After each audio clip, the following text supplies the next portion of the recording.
ছোট কর্তা এখন কি করছেন কে জানে। এখনো হয়তো প্রতারিত হওয়ার যন্ত্রণায় দু চোখের পাতা এক করতে পারেননি। সব থেকে বেশি চাপ তো ওই মানুষটার উপরই পড়েছে। ঠাকুর, তুমি ওই মানুষটাকে শান্তি দাও ঠাকুর, শান্তি দাও। শ্যামা, এই নাও, মন ভরে কথা বলো।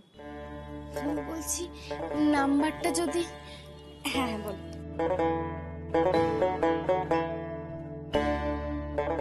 এই নাও, আমি আসি।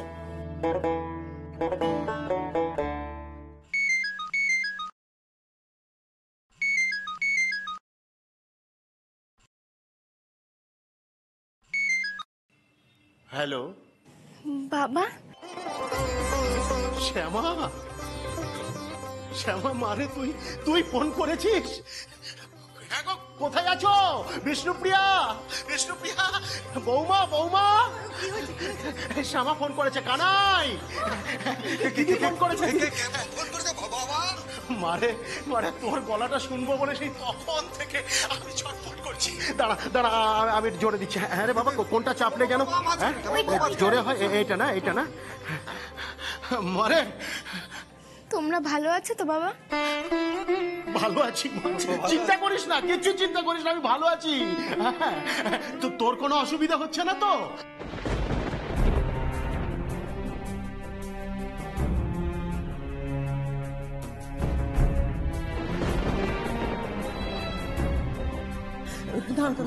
মারে। হ্যাঁ রে শ্যামা, কি রে চুপ করে আছিস কেন মা? কিছু বল। আরে শোন না, তোর সঙ্গে সবাই ভালো করে কথা বলছে তো? আর কেউ তোকে অপমান করেনি তো? করেনি তো? তোর শাশুড়ি সব জেনে তোকে মেনে নিয়েছে তো মা? কি রে চুপ করে আছিস কেন, বল না। কালো ছিল একটা মেয়ে, গ্রামের মেয়ে, কি করে আমাদের বাড়ি বউ হতে পারে? না না না, আমি মানি না। নিয়ে যাও, আমার চোখের সামনে থেকে নিয়ে যাও, নিয়ে যাও। হ্যাঁ গো মা, হ্যাঁ মেনে নিয়েছেন। হরে কৃষ্ণ, হরে কৃষ্ণ। আর আমার শাশুড়ি মা, উনি তো আমাকে নিজে হাতে বরণ করে তুলে নিয়েছেন। মানি না আমার বৌমা, মানি না। এবারই সবাই খুব ভালো মা, কেউ কোনো কটু কথা বলেনি, কোনো অপমান করেনি। আর আমার জায়রা, ওরাও তো খুব ভালো, সব সময় আমার পাশে থাকছে, আমার কত খেয়াল রাখে। আর বড়দিদি মানে আমার জাগো মা, উনি তো আমার ঘরে খাবার এনে দিয়েছেন। আমার কোনো অসুবিধা হচ্ছে না মা, আমি খুব ভালো আছি। আমাকে নিয়ে একদম চিন্তা করো না, আমি খুব ভালো আছি মা। আচ্ছা মা, তোমাদের রাতের খাবার হয়ে গেছে? আরে হ্যাঁ রে হ্যাঁ, আমরা সবাই রাতের খাবার খেয়ে নিয়েছি। তুই আর বাপের বাড়ি নিয়ে ভাবিস না তো, এখন তুই তো সংসার নিয়ে ভাব, বুঝেছিস? আর শোন, আজকে তো তোর কাল রাত্রি, একদম ঘরের বাইরে বেরোবি না। আচ্ছা বৌদিদি।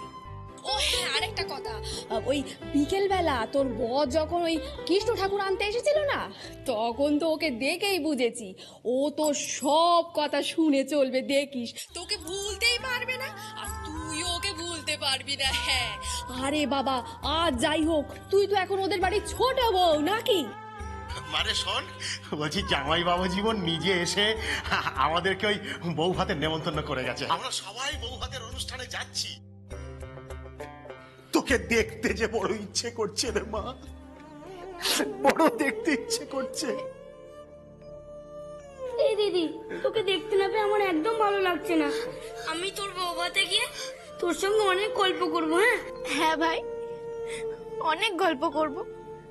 আমারও যে তোর জন্য খুব মন খারাপ করছে, তোকে যে খুব আদর করতে ইচ্ছা করছে ভাই। আর তুই ওষুধ খেয়েছিস তো? হ্যাঁ খেয়েছি। খেয়েছে। শ্যামা, আরে তোর গলাটা এরকম কেন শোনাচ্ছে মা? কি হয়েছে বল আমাকে বল মা, কি হয়েছে তোর? সত্যি সত্যি ভালো আছিস তো মা? ভালো আছিস তো? হ্যাঁ মা, আমি খুব ভালো আছি। তোমরা আমার জন্য একদম চিন্তা করবে না। এখন তো অনেক রাত হয়েছে, তোমরা ঘুমিয়ে পড়ো। রাখি মা।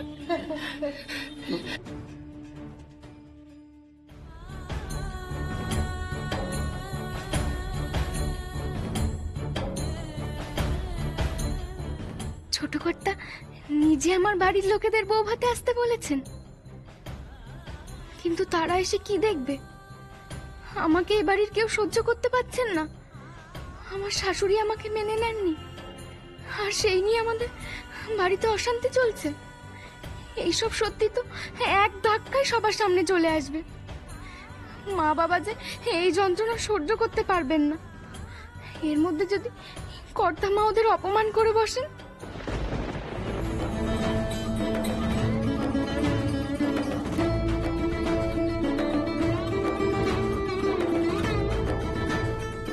কৃষ্ণ, আমি তো ওদের মুখ ফুটে কিছুই বলতে পারলাম না, কিন্তু কালকের পরেই তো সুখের সংসারে সব স্বপ্ন ভেঙে চুরমার হয়ে যাবে।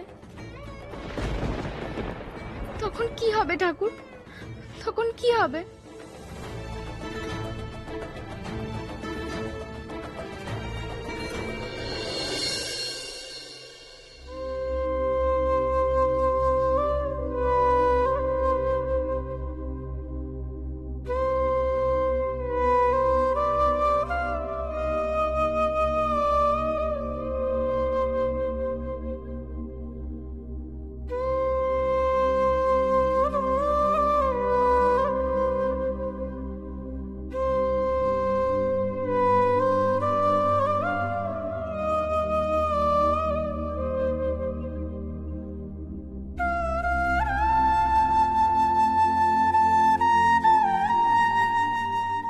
এখানে ফুল কোথায় পাবো গো? আমাদের বাগানে অনেক ফুল আছে, ওখান থেকে ফুল তুলে কৃষ্ণের পায়ে দিই।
এত সকালে আবার কে গান গাইছে?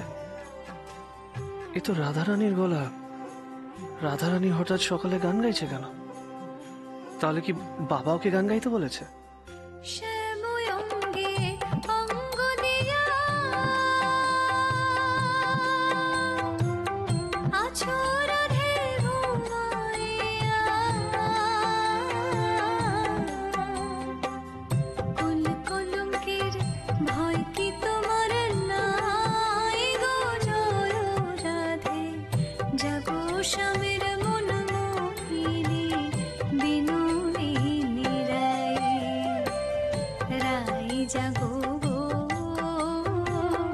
জাগো স্বামীর মন মোহিনী।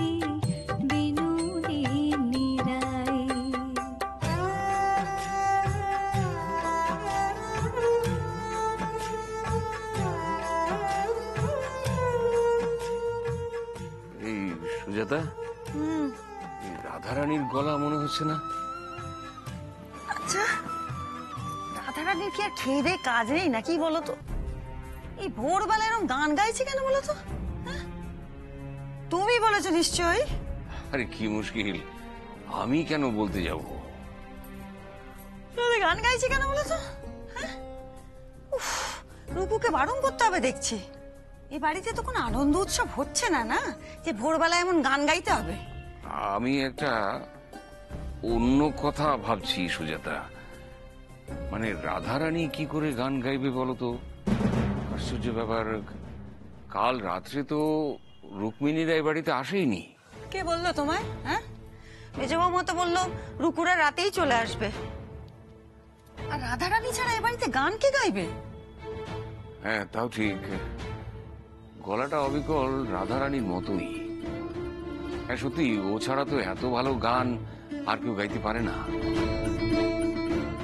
দাঁড়া তো দেখে আসি।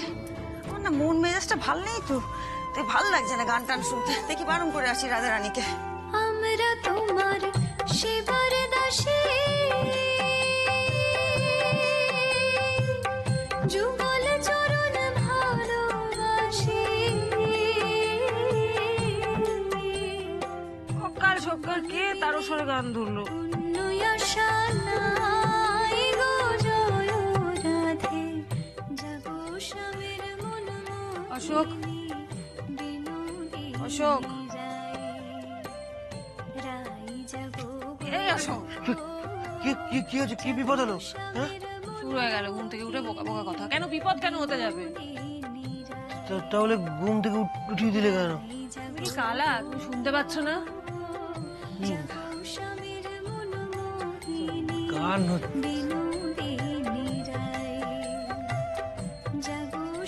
কি সুন্দর গান গাইছে। এই তো রাধারানীর গলা। বাবা হয়তো ডেকেছে গান গাওয়ার জন্য। তার আমাকে ঘুমাতে দাও তুমি প্লিজ। রাধারানী এখন কোত্থেকে আসবে? আরে রুক্মিণী মাসে তো কাল রাতে আসার কথা ছিল, তোমরা তো আসেনি। অন্য কারুর গলা। আর কে বাড়িতে গান গাইতে পারে বলো তো? অশোক, বাড়িতে এতজন গেস্ট রয়েছে, কেউ একটা গাইছে যার মনে এখন খুব ফুর্তি। ভাল লাগে একে এই চাপের সিচুয়েশন, বাড়িতে ঘুম ফুম হচ্ছে না, তার মধ্যে সকাল সকাল ঘুম ভাঙিয়ে। আচ্ছা ঠিক আছে, আমার ঘুমাতে দাও।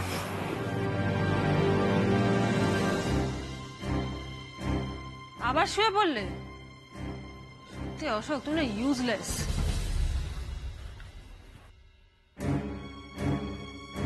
অশোক ওঠো। রাই যাবো গো, যাবো স্বামীর মন মোহিনী, বিনোদিনী রায়। সুজাতা, সুজাতা, এত উত্তেজিত হওয়ার কি আছে? দাঁড়াও না, একটু শান্ত হও। সকালবেলা এত ছুটোছুটি করো না, তোমারও তো শরীরটা খারাপ নাকি?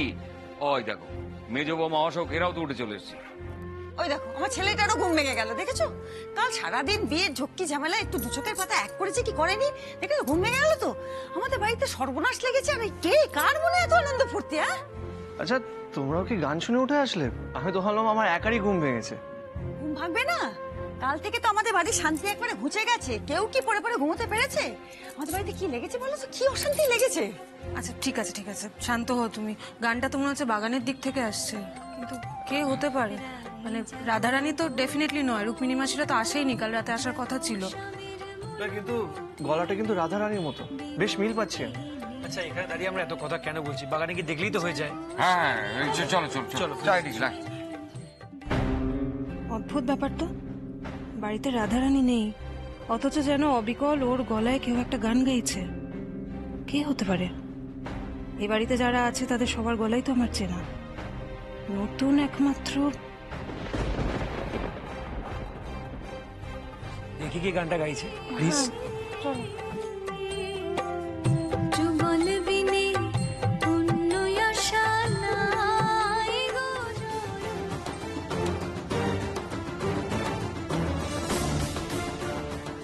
কে গান গাইছে?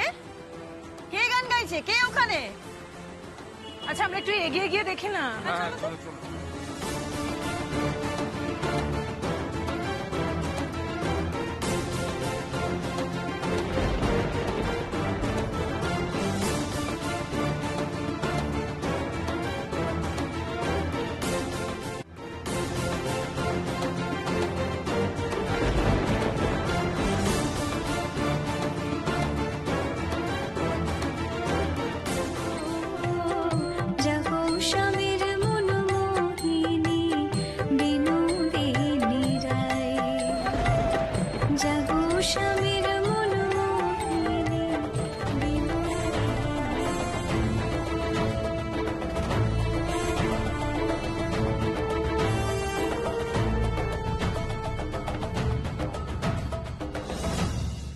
রাধারানী তো গাইছে। রাধারানী, এদিকে এসো। শোন, পেছনের দরজা দিয়ে চুপচাপ ভেতরে ঢুকে যা, কাক পক্ষীতে যেন টের না পায়। যা অন্যায় তুই করেছিস তার শাস্তি পরে হবে শ্যামা। এখন যদি কোনো ঝামেলা বাড়াতে না চাস, এখান থেকে চলে যা। যা যা। কি হলো গো? ইস, দেখেছো, তোমাদের সকলের ঘুম ভেঙে গেল, তাই তো?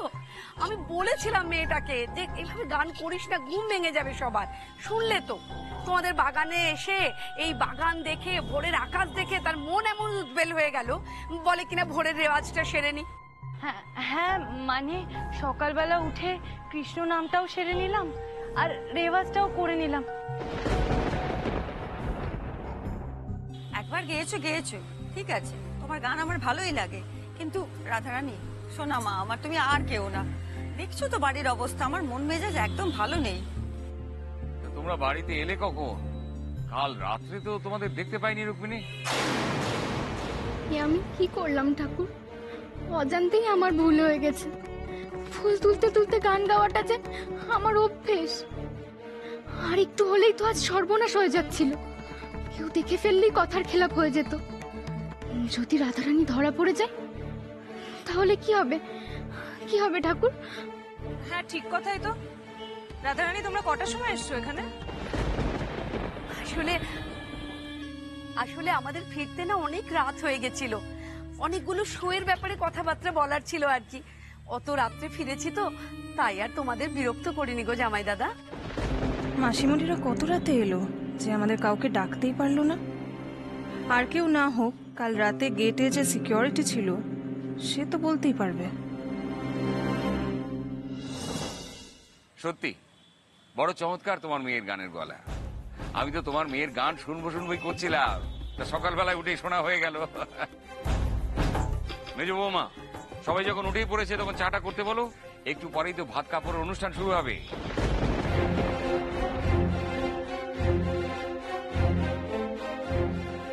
মেজ বৌমা, তোমার মাকে বোঝাও। দেখো, ভাত কাপড়ের অনুষ্ঠান না হলে নিয়ম ভঙ্গ হবে, তাতে আমাদের নিখিলেরই অমঙ্গল হবে। আমি মায়ের সঙ্গে কথা বলে নেবো বাবা, আপনি আর এসব নিয়ে টেনশন করবেন না। আপনি বরঞ্চ একটু রেস্ট নিয়ে নিন ঘরে গিয়ে। হ্যাঁ, তাই চলো তাই চলো। আর রুক্মিণী, তুমিও ভেতরে চলো, এখানে দাঁড়িয়ে আর কি করবে? হ্যাঁ জামাই দাদা, আপনারা আসুন, আমরা আসছি।